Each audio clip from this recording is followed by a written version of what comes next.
नमस्कार साथियों, आज तारीख है 6 मई और आपको मैं दिखा रहा हूँ मेरे खेत में नरमा की जो मैंने बिजाई करी थी वो 17 मई को की थी, नहीं सॉरी 17 अप्रैल को। और उसमें जो कुछ कमियां रह गई थी, यानी सूखे पौधे भी रह गए थे, तो ज़मीन जो बारिश आने के बाद जैसे ये पौधा भी टर्मिनेट हो गया है, कुछ मैंने इसके अंदर जो है और लगा दिए थे।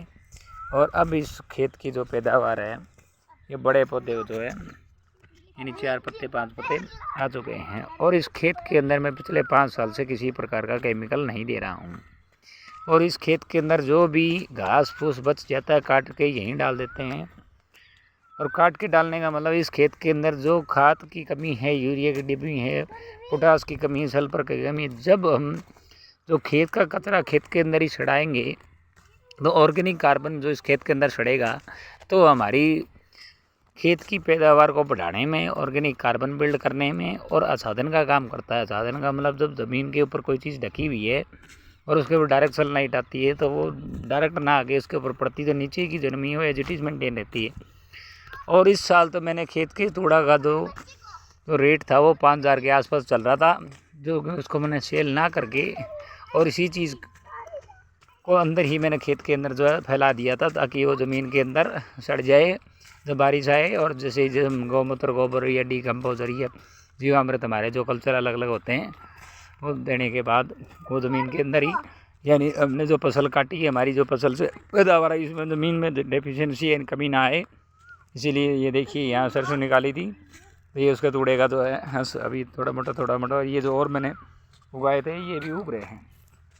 तो दिखाने का साथियों मकसद ये है कि ज़मीन को अगर बचाना है तो सबसे पहले हमें ज़मीन के अंदर जो भी अपशिष्ट कूड़ा है वो ज़मीन का पोषण है, उसको अंदर ही हमें छुड़ाना होगा। अगर वो नहीं छड़ा तो हम 50 किलो का यूरिया DAP की बैग ला के उस ज़मीन को, जो हज़ारों कुंटल के अंदर जो सामान चाहिए सूक्ष्म जीवाणु को, वो उस बैग से पूरा नहीं हो रहा है। इस तरह से हमारी ज़मीन दिनों दिन बंजर हो रही है, तो ये सोचना होगा हमें।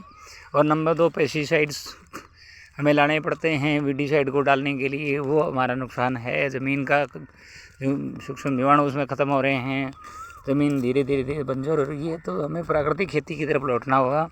हमने अपनी अर्निंग प्राकृतिक खेती से ही बढ़ानी होगी। हमें खुद अपने कस्टमर तैयार करने पड़ेंगे। तो कहीं ना कहीं हमें किसान को जागना पड़ेगा।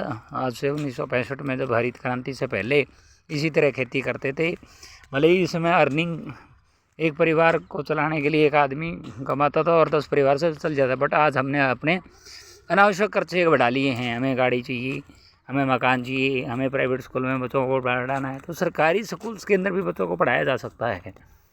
ऐसी बात नहीं कि सरकारी स्कूल में पढ़ाई नहीं है, पढ़ाई बच्चे को करनी होती है। और मेरी रुचि की बात करूं तो मैं 2011 से खेती कर रहा हूं और 2021 के अंदर 20 में मेरी रुचि जो प्राकृतिक खेती की तरफ लौटी आई। तो ये हमें समझना होगा कि हमारे बच्चे का जो रुचि है, जो उसका काम करने का क्षेत्र है, वो किस दिशा में है, तो ये भी बड़ी ज़रूरी है। ये देखिए नरमा जो है अभी इसके, तो ये बड़ी ज़रूरी है। तो इन सभी चीज़ों को ध्यान रखना होगा। और वीडियो को लंबा ना करते हुए ये देखिए पूरा जो नरमा मेरा, इसमें बहुत बढ़िया तरीके से अभी बारिश आई थी।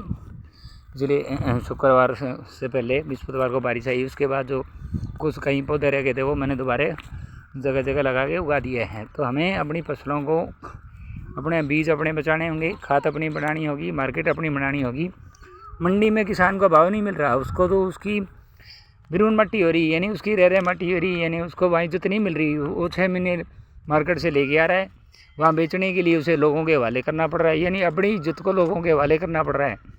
किसान को अपनी फसल बेचना को सीखना होगा, और नहीं सीख पाया तो वो कहीं ना कहीं उसकी कमी है, वो किसान नहीं है, वो लोगों के हवाले हैं।